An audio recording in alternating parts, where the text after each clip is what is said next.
Amy Parker wiped sweat from her forehead as she struggled to complete another pull-up on the academy training bars.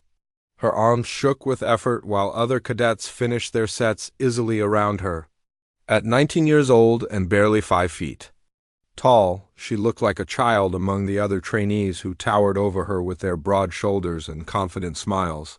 The Luna Station training facility buzzed with activity as hundreds of future space officers pushed their bodies to the limit, but Amy could barely keep up with the basic requirements. Commander Jake Morrison watched from across the room with his usual frown. He had seen many cadets struggle over his 20 years of training recruits, but Amy Parker puzzled him more than most. Her test scores in tactics and strategy were among the highest he had ever seen, yet she could barely lift her own body weight. The other instructors whispered that she would wash out before graduation, and Morrison was starting to agree with them. Kevin Blake finished his workout nearby and smirked as he watched Amy struggle. He was everything she was not: tall, strong, and naturally gifted at every military skill they taught at the academy.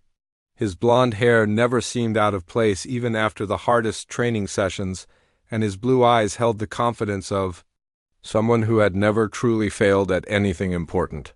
He walked over to where Amy hung from the bar, still trying to complete her set.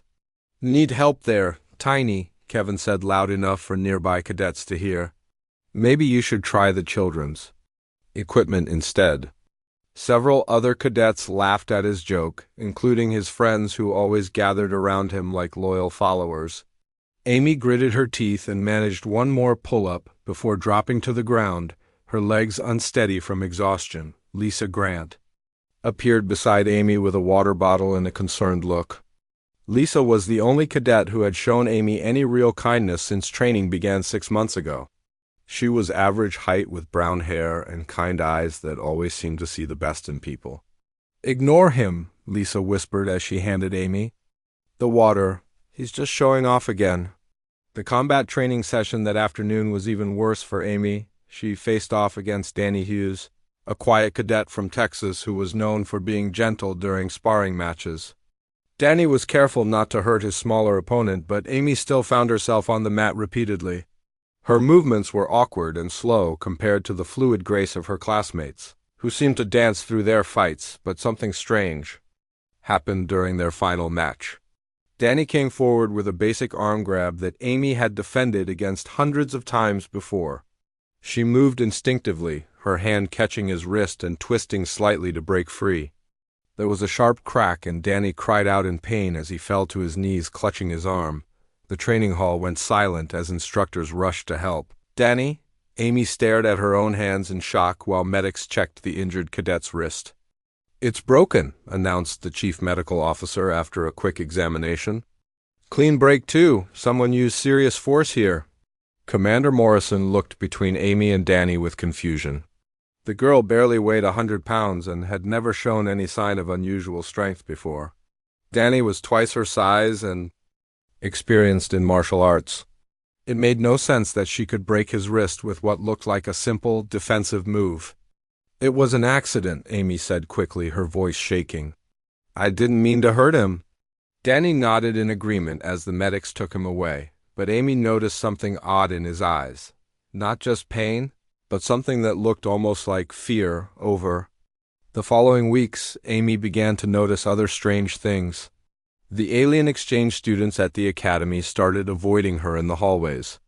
There were 3 of them, peaceful species from worlds that had joined the Terran Federation as allies. They had always been friendly with human cadets before, but now they seemed nervous whenever Amy came near.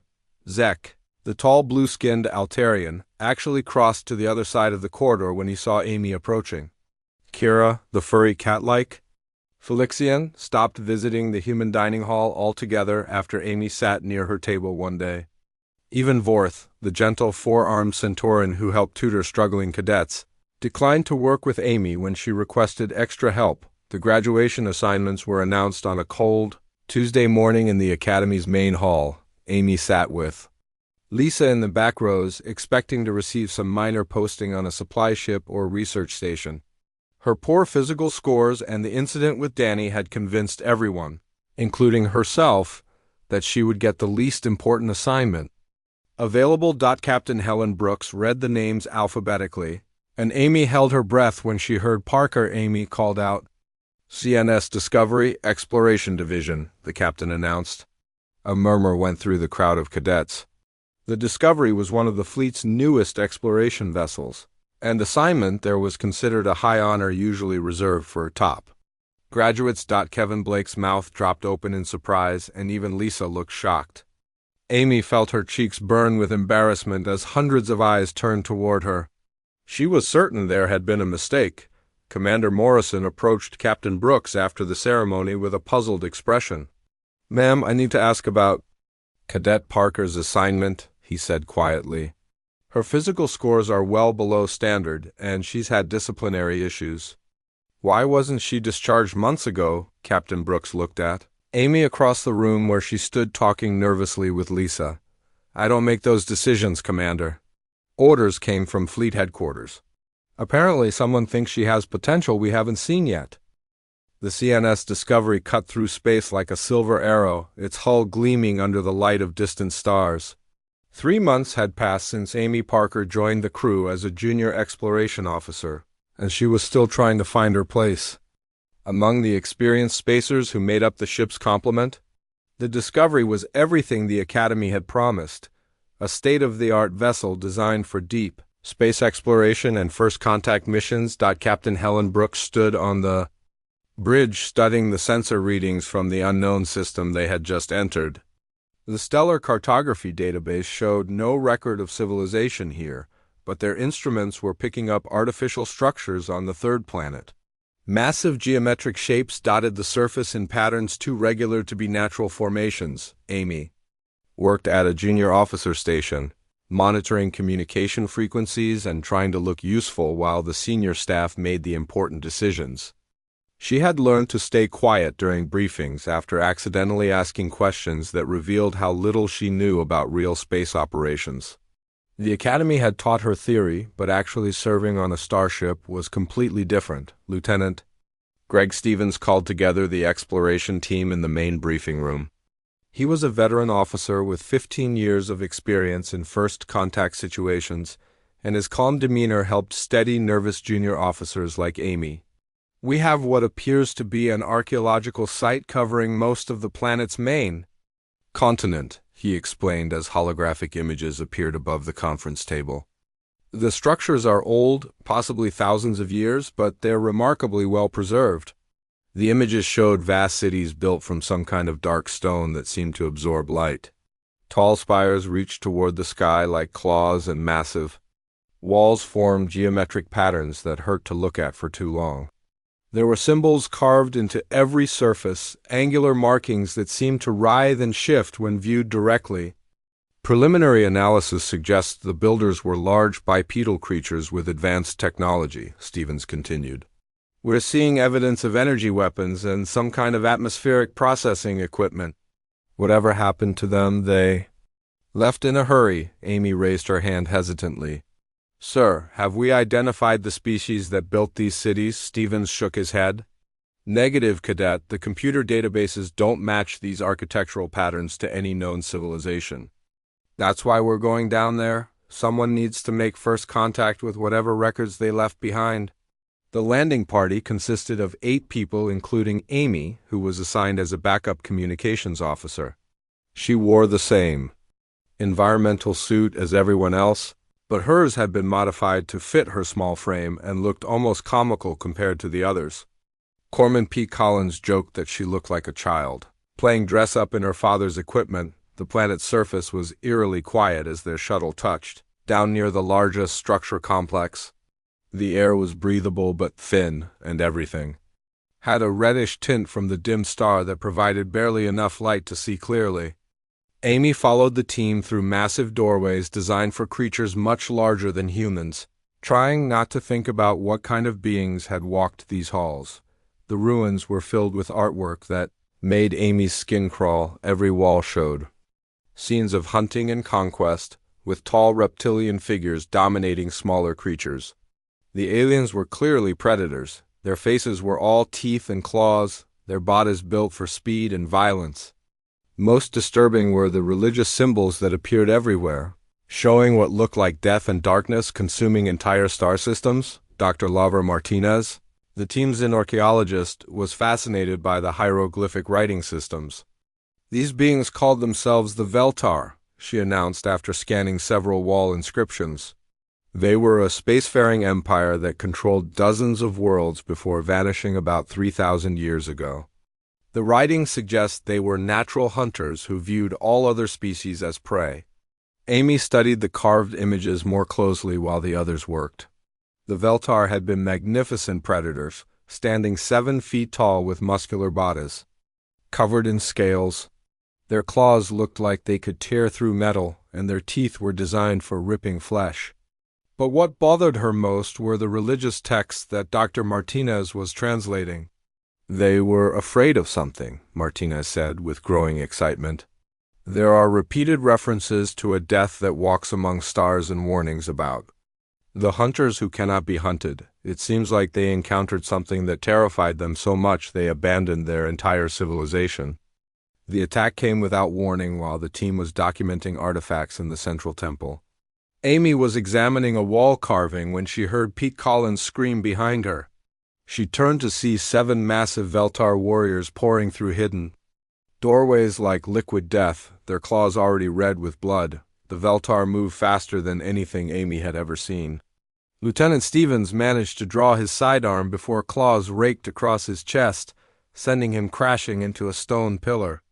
2 security officers died before they could even react, their bodies torn apart by creatures that seemed to exist in a different time frame than normal beings. Amy watched in frozen horror as a Veltar warrior stalked toward Pete Collins, who was trying to crawl away with a badly injured leg. The alien's pupils were dilated with hunting excitement, and saliva dripped from its fangs as it prepared to deliver the killing blow. Amy's training told her to run, to save herself while the creature was distracted, but something deeper than training made her move. She stepped between the Veltar and Pete without thinking, her hands empty and her small body the only thing protecting the wounded corpsman. The warrior raised its claws for a strike that would cut her in half, then suddenly froze in mid-motion. Its yellow eyes locked onto Amy's face, and she saw something impossible happen. The predator's pupils contracted in fear. The Veltar made a sound like escaping steam and took a step backward. It spoke one word in broken standard English that made no sense to Amy but clearly meant something terrifying to the alien, Deathworlder. The other Veltar warriors heard their companions' warning and stopped their attack immediately. They stared at Amy with the same expression of primal terror, then began backing away slowly like animals confronted by something they recognized as a greater predator. Without another word, they melted back into the shadows and disappeared. Leaving the human survivors alone with their dead and wounded, Amy knelt beside Pete Collins, her hands shaking as she applied pressure to his leg wound. Around her, the surviving team members stared in shock and confusion. None of them understood what had just happened or why the Veltar had fled from a 19-year-old cadet who barely weighed 100 pounds. The medical bay of the CNS Discovery buzzed with quiet activity as Dr. Carol White examined the wounded exploration team members. Pete Collins would recover from his leg injury, and Lieutenant Stevens was stable despite his chest wounds, but the psychological trauma of the Veltar attack affected everyone who had witnessed it. Everyone except Amy Parker, who seemed strangely calm for someone who had faced down alien predators with nothing but courage. Dr. White was the ship's chief xenobiologist, a woman in her 50s who had spent decades studying alien species across the galaxy. She had never seen anything like what the survivors described from the planet's surface. According to their reports, 7-foot-tall predators had fled from a teenage cadet who weighed less than some of their equipment packs. "Tell me again what the Veltar said," Dr. White asked Amy as they sat in her laboratory surrounded by alien specimens and research data. Amy shifted uncomfortably in her chair, still not understanding why everyone was treating her like she had done something extraordinary. "It said Deathworlder, whatever that means," Amy replied. "Then they all just left. I don't know why they were scared of me." Dr. White pulled up her computer terminal and began searching through the galactic database, her fingers flying over the holographic interface. Deathworlder is a classification term used by the Galactic Council, she explained as data files appeared in the air between them. It refers to beings that evolved on Class 10 or higher threat level planets. Earth is classified as a Class 12 death world, one of the most dangerous planets known to galactic civilization. Amy stared at the information display showing Earth's classification.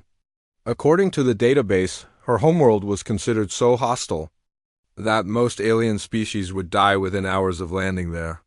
The gravity was too strong, the weather too violent, the native life forms too aggressive. What humans considered a normal environment was actually a death trap by galactic standards. I don't understand, Amy said. Earth seems pretty normal to me. Sure, we have dangerous animals and weather, but people live there just fine. Dr. White smiled and pulled up comparison charts showing the physical capabilities of various galactic species. That's exactly the point, the doctor explained. Humans think Earth is normal because you evolved there. You adapted to survive on a world that would terrify most of the galaxy. Look at these strength and endurance measurements. The charts showed that an average human could lift twice as much weight as a Centauran, run 3 times farther than an Altarian, and react 5 times faster than a Felixian. What Amy considered her poor physical performance at the Academy would make her a superhuman warrior compared to most alien species. Your failed Academy scores would be considered impossible. Achievements by galactic standards, Dr. White continued. The Veltar are apex predators who have conquered dozens of worlds, but they recognize something in you that triggered their deepest survival instincts. They saw a predator from a world so dangerous it produced beings they couldn't comprehend. The ship's communication officer, a tall insectoid alien named Zoct H, had been avoiding Amy since the exploration team returned. When Dr. White asked him to join their conversation, he entered the laboratory reluctantly, his compound eyes never quite focusing directly on Amy's face. Zoct, can you explain to Cadet Parker why the other alien crew members have been avoiding her? Dr. White asked gently. The Altarian's antennae twitched nervously as he considered his words. Forgive me, Cadet Parker, but your species frightens us, Zoct admitted. We know humans are Deathworlders, but most of us had never encountered one before. Your movements, your scent, even the way you breathe, everything about you screams predator to our senses. Amy felt hurt by his words. But I'm not dangerous. I've never hurt any of you. Zach's antennae drooped in what his species used to express sympathy. You do not understand, he clicked in his musical language. On my world, the most dangerous. Predators were small and quiet, moving through our cities like shadows. They hunted not with claws or teeth, but with patience and intelligence. When I look at you, I see that same patient hunter, and every instinct tells me to flee. The conversation was interrupted by an urgent communication from the bridge. Captain Brooks' voice echoed through the ship's intercom system. All senior staff to the bridge immediately. We've received a priority distress signal. Dr. White and Amy hurried to the bridge where they found the command crew studying a communication display. The message was fragmentary and filled with static, but the words they could make out painted a terrifying picture.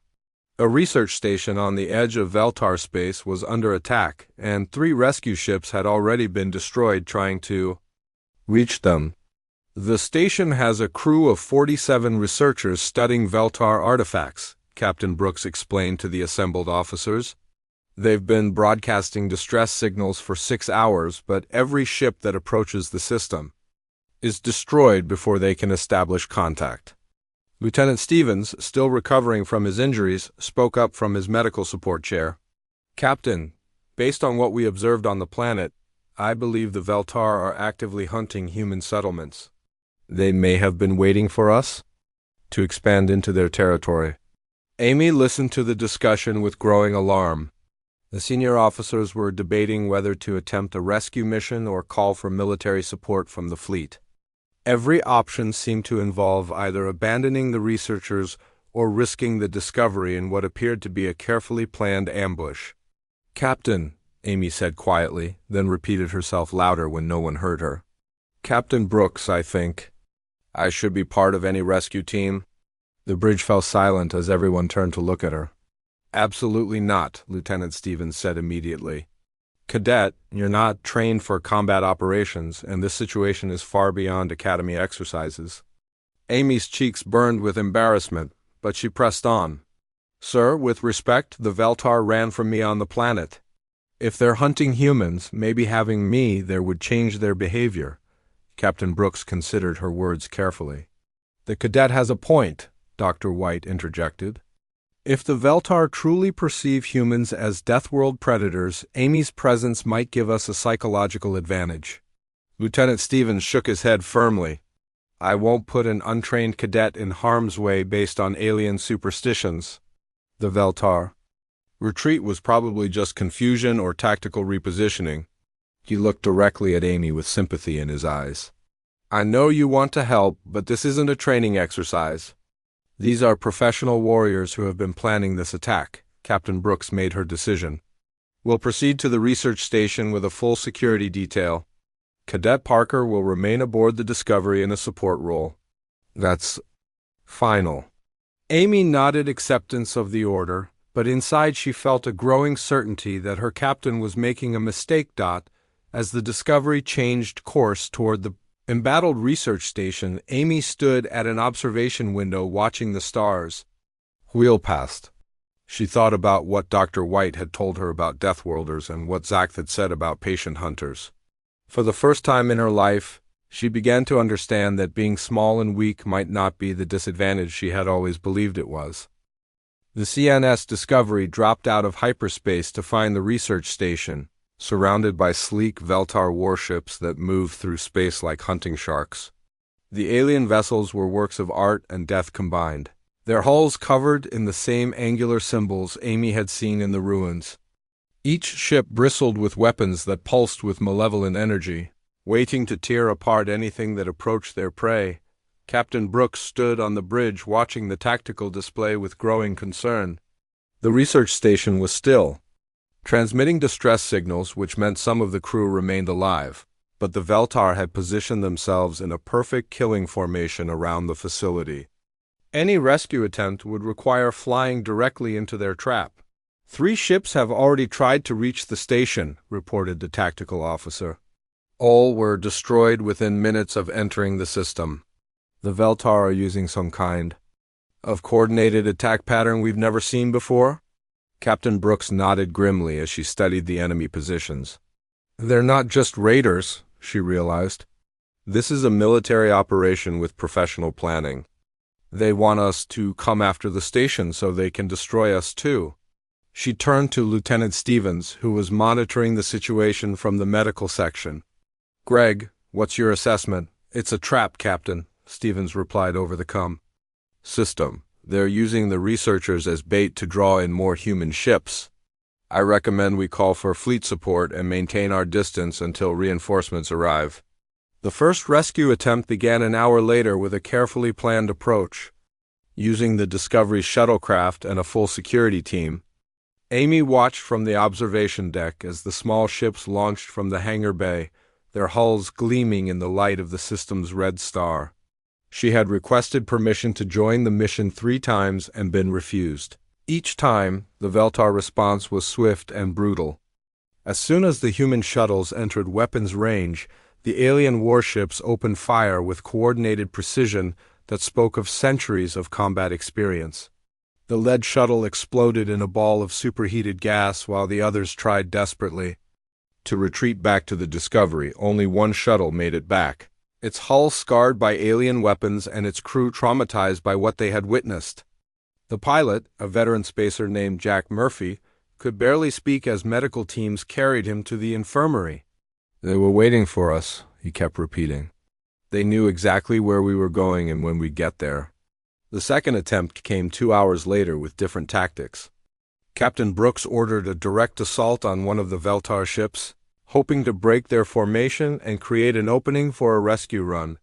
The Discovery's weapon systems charged to full power as the exploration vessel prepared for its first Real combat engagement. The battle lasted less than 10 minutes and ended with the Discovery limping away with serious damage to its hull and propulsion systems.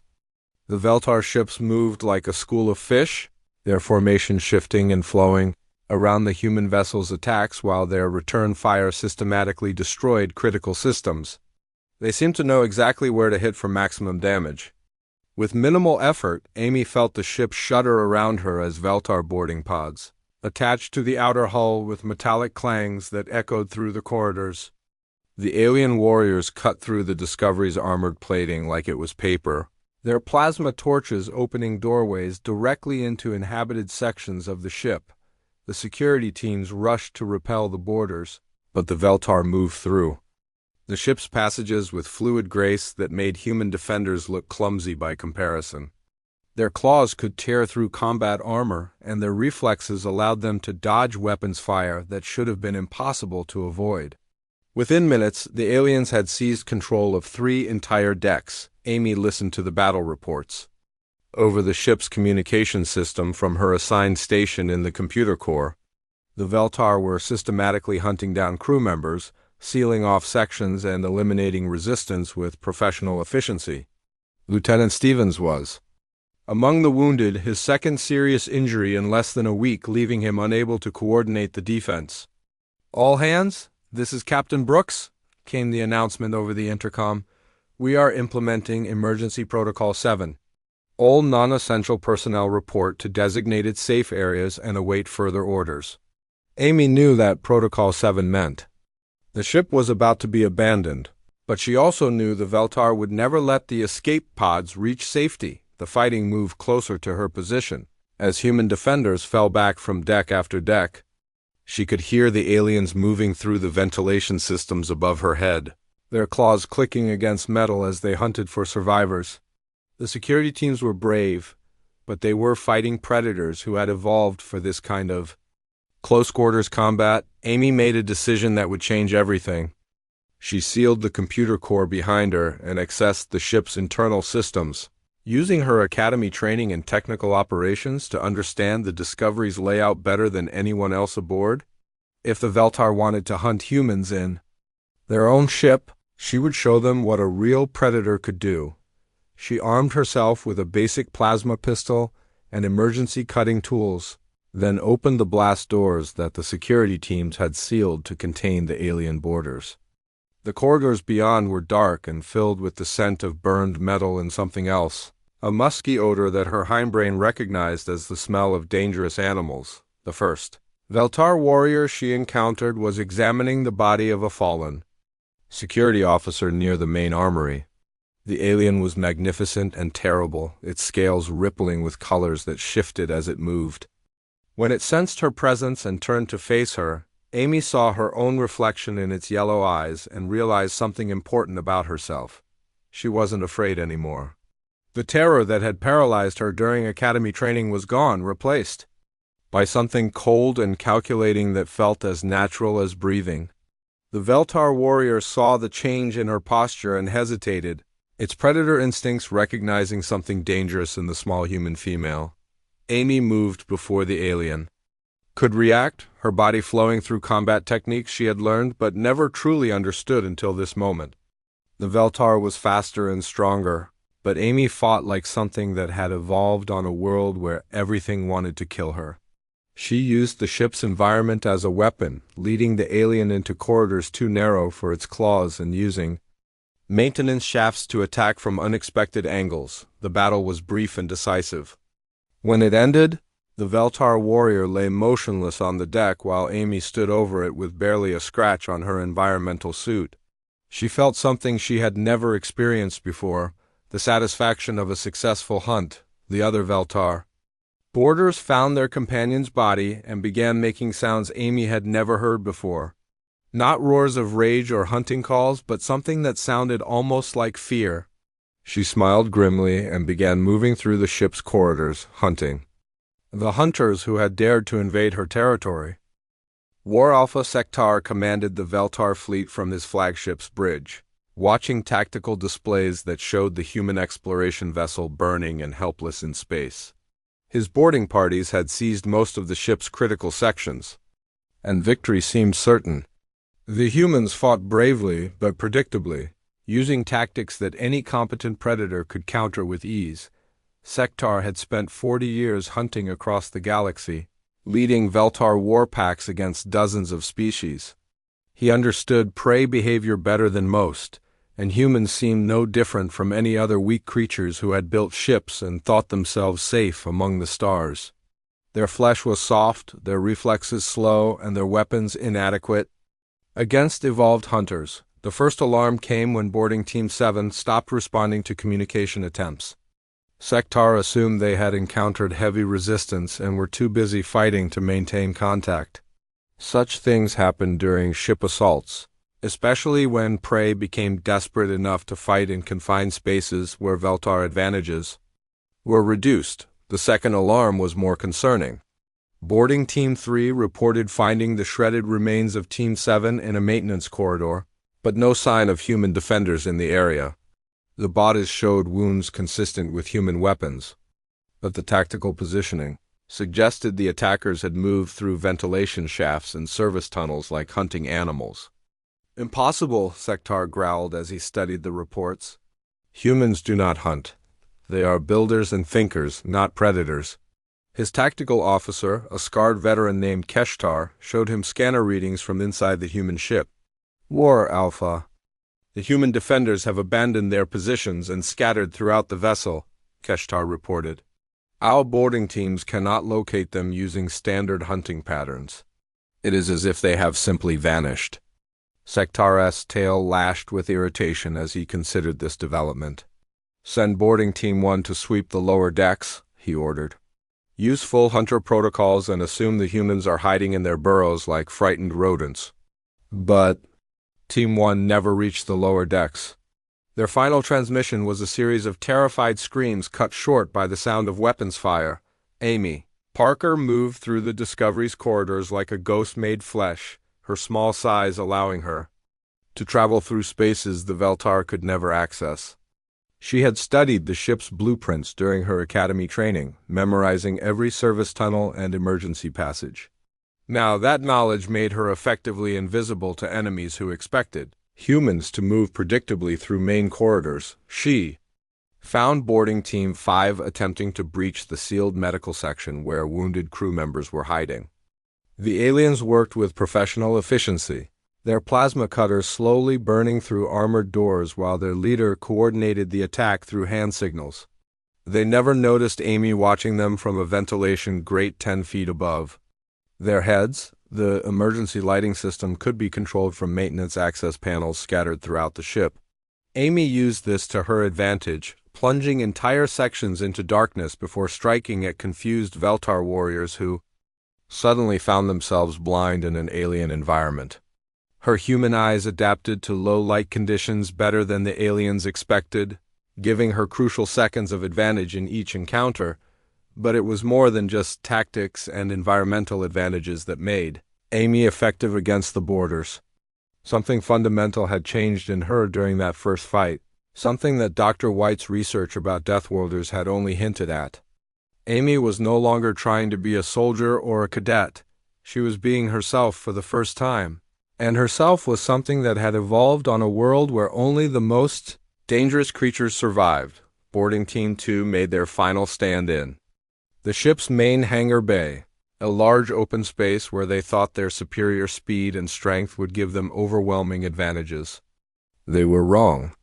Amy used the hangar's maintenance equipment and cargo containers to create a three-dimensional battlefield, where she could attack from any angle while remaining nearly invisible to her enemies. The Veltar warriors began making sounds their species had not made in thousands of years. Distress calls that meant a hunting pack had encountered something beyond their ability to kill. The sounds echoed through the ship's corridors and reached the ears of War Alpha Sektar, who felt ice forming in his blood as he recognized signals he had learned about in ancient warrior songs.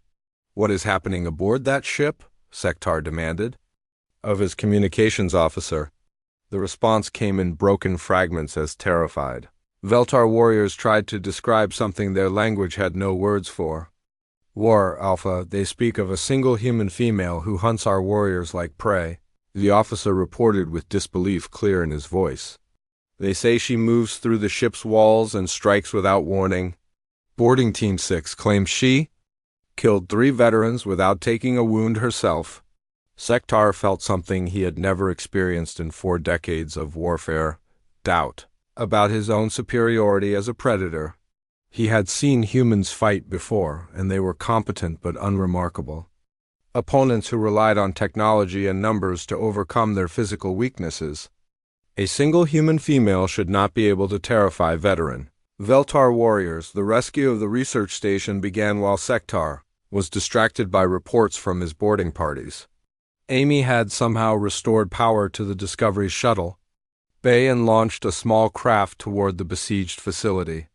By the time the Veltar fleet noticed the approaching shuttle, it was too late to intercept without breaking their formation around the station. Amy piloted the shuttle with steady hands while her mind calculated approach vectors and docking procedures. She had never flown a real spacecraft before, but Academy simulations had prepared her for the basic maneuvers. What the simulations had not prepared her for was the feeling of absolute certainty that she would succeed. No matter what obstacles the universe placed in her path, the research station's docking bay was damaged and partially sealed, but Amy managed to force her shuttle inside through a cargo airlock that barely accommodated the small craft. She found 37 survivors huddled in the station's central laboratory, including Dr. Alan Foster, who stared at her with amazement when she appeared in the doorway wearing a standard environmental suit. "You're just a kid," Dr. Foster said with wonder in his voice. "How did you get past the Veltar ships?" Amy helped him gather the other survivors while she answered. "I didn't get past them," she replied calmly. "I went through them. The Veltar are learning something new today, that humans aren't prey to be hunted. We're predators who have been patient long enough." Sektar watched from his command bridge as the human shuttle emerged from the research station with all the survivors aboard. His boarding parties had fallen silent one by one, and scanner readings showed human life signs moving freely throughout the Discovery. For the first time in his long career, War Alpha Sektar realized he was facing something that his species' ancient instincts recognized but his modern mind could not accept. The small human female had done the impossible. She had turned a Veltar hunting pack into prey in their own hunting ground.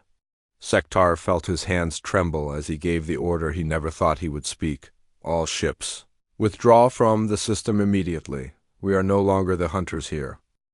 The story of Amy Parker spread through both human and alien space like wildfire, growing with each telling until it became something larger than the simple truth of what had happened aboard the CNS Discovery. Within weeks, every spacer in the galaxy had heard about the human cadet who had single-handedly broken a Veltar war pack and forced their retreat. The details changed with each version, but the core message remained the same: humans were not the weak prey species that galactic civilization had believed them to be. Amy sat in Captain Brooks' ready room 3 months after the incident, still trying to understand how her life had changed so completely. The promotion ceremony had made her a full lieutenant despite her lack of experience, and command had offered her any assignment she wanted in the fleet. She could have chosen a comfortable posting on a core world or a prestigious position aboard one of the big exploration ships, but she had surprised everyone by requesting to remain on frontier vessels. "You could have any ship in the fleet," Captain Brooks said as she reviewed Amy's personnel file. "The Admiralty is practically fighting over who gets to recruit you. Why stay out here on the edge of nowhere when you could be commanding your own vessel within 5 years?" Amy looked out the viewport at the stars beyond, her expression thoughtful. "Because this is where the real work happens," Amy replied. "Out here, we're the first contact between humanity and whatever's waiting in the dark. If other species see us as predators now, someone needs to show them we're not the kind of predators they think we are." The Veltar Empire had formally requested a ceasefire with humanity immediately after Sektar's fleet limped back to their territory. The request had shocked the diplomatic corps, who had been preparing for a long campaign against the aggressive alien empire. Instead, they found themselves negotiating with a species that seemed genuinely terrified of continued conflict with humans. Ambassador Sandra Martinez, who had been assigned to handle the Veltar negotiations, visited the Discovery to interview Amy about her encounter with their warriors. The ambassador was a skilled diplomat who had dealt with dozens of alien species, but she seemed puzzled by the Veltar reaction to humanity. "They're not negotiating like a defeated enemy," Ambassador Martinez explained during their meeting. "They're negotiating like prey animals trying to avoid being hunted. Their entire attitude toward humanity has changed from viewing us as weak competitors to seeing us as something they don't want to provoke." Amy had met with War Alpha Sector twice since the incident, both times in carefully neutral locations with extensive security measures. The proud warrior who had once commanded fleets across the galaxy now spoke to her with something approaching reverence, mixed with fear. He had explained that his species now classified humans as apex deathworlders, a category they reserved for the most dangerous predators in the galaxy. "Your kind hunts differently than we do," Sector had told her during their second meeting. "We hunt with strength and speed and instinct. You hunt with patience and intelligence and tools we cannot understand. We are warriors, but you are something that makes warriors afraid to sleep at night." The changes extended beyond just the Veltar. Throughout galactic space, other species began reevaluating their relationships with humanity. Trade agreements became more favorable, territorial disputes were resolved quickly in humanity's favor, and several aggressive species that had been threatening human colonies suddenly decided to expand in other directions instead. Amy found herself assigned to train new cadets who had washed out of conventional military programs, young men and women who were considered too weak or unstable for regular service. The training facility on Luna Station had been expanded to accommodate what the Academy, now called Deathworld Tactics, courses, and Amy discovered she had a talent for teaching others to recognize their own predatory potential. Her first class included Kevin Blake, the former Star Cadet who had mocked her during their Academy days. Kevin had requested transfer to Amy's program after his conventional military career stalled, and he now looked at her with something approaching awe. The other students were similar cases, cadets who had been dismissed as failures by normal standards but who showed promise when trained to embrace their Deathworld heritage. "Forget everything you learned about fighting fair," Amy told her students during their first combat lesson. "Fair fighting is something you do in sporting events and training exercises. Real fighting is something you do when everything else has failed and someone needs to die so you can live. The galaxy thinks we're weak because we're smaller and slower than most species. They don't understand that we learn to survive anyway." She demonstrated techniques that would have horrified her old instructors, ways to use environment and psychology as weapons, methods for turning apparent weakness into devastating advantage, and most importantly, how to think like something that had evolved in a world where everything was trying to kill you. The results were remarkable. Cadets who had failed every conventional test suddenly excelled when they stopped trying to be soldiers and started being predators.